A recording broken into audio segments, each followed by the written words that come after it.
sure. Maybe it is 4 years. All right, so here you are, standing to obviously a old growth tree right in the middle of Lonohana Estate A not old growth. cacao farm, the orchard here. So tell us about this tree. This is one of the species that we use for permanent shade, periodically in the blocks.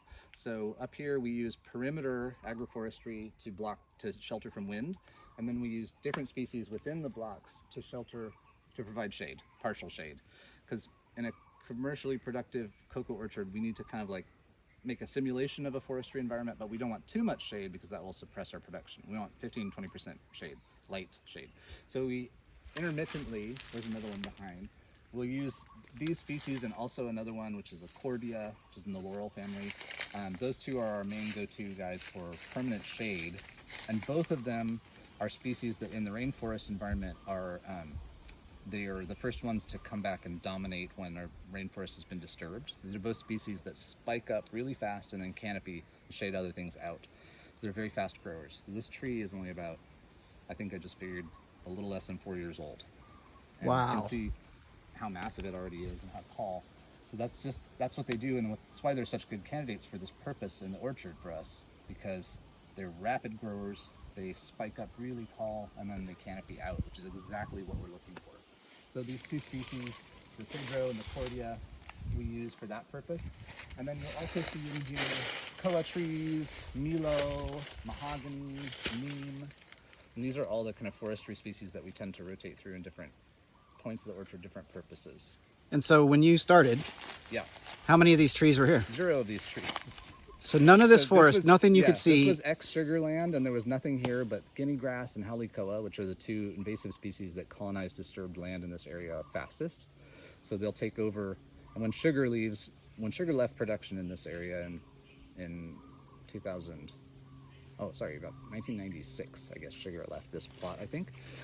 In the late 90s, when sugar went out all over Oahu, what they left behind, they would just till the last crops down and then they'd leave. So you just had this massive thousands of acres of disturbed earth. And so these two species, guinea grass and halickoa, and sometimes albizia, which is another tree thing, they would take over these areas. So when we got here, this is nothing but grasses and shrubby trees. And so we had to start from that. So we had to kind of go back to 0 and begin again by making of this little forest. So everything you see here is our trees that we planted, not just the cocoa, but all the forestry as well over the past 10 years. And you mentioned that it was to protect from the sun and the winds. Is there an element that's happening? Is there anything happening in the soil or that is helpful with the things that you plant as well? Yeah, for sure. Soil vigor and health is something that also takes a long time to regenerate. In general, like we run along a model of regenerative agriculture. We're trying to take these abused marginal landscapes and turn them into little dry lowland forests, which use cocoa as the economic driver to make all that happen. So all these species work together. What's going on underneath us is the most important part. But forestry rehabilitation or forest creation is one of the most powerful ways to bring a healthy soil structure and system back into play. So all of these, there's so much happening underneath our feet that we don't even understand the complexities of it.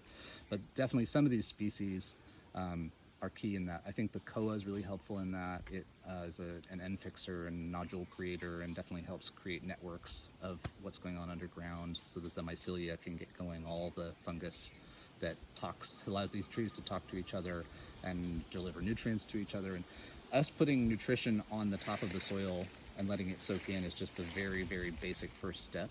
How the trees absorb it and how all that network of root systems interlocks and works together is this tremendously synergistic system that we don't even really understand. Wow.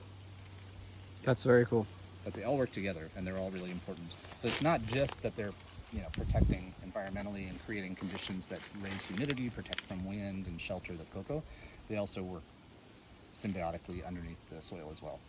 And I'm not as familiar with the names of the trees as many of the names that you listed off, but are they trees that are more or less indigenous to Hawaii? Only the koa and the milo. So those are two species that we use that are Hawaii natives.